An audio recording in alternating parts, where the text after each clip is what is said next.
খবরদার কেউ ভিডিওটি উপরে ধাক্কা দিবেন না, দেখবেন আপনার কপাল খুলে যাবে। আজকে পড়া লাগবে না, শুধু আপনি শুনবেন, কারণ আমি সই শুদ্ধ করে সূরা ইখলাস 3 বার পাঠ করব, আর আপনি শুনলেই আপনার আমল নামে 1 খতম কোরআনের সওয়াব উঠে যাবে। তো চলুন শুরু করা যাক। তো শুরু করার আগে যদি ভিডিওটি ভালো লাগে অবশ্যই চ্যানেলটি সাবস্ক্রাইব, ভিডিওটি লাইক এবং ভিডিওটি শেয়ার করার অনুরোধ করছি। তো চলুন শুনে আসি 3 বার। বিসমিল্লাহির রহমানির রহিম।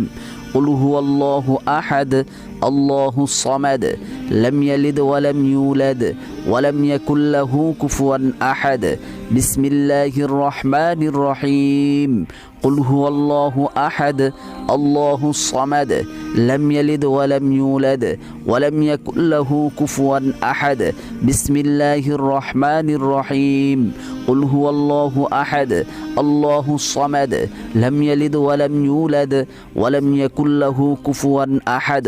যারা শুনেছেন তাদের আমলনামায় 1 খতম কোরআনের সওয়াব উঠে গিয়েছে।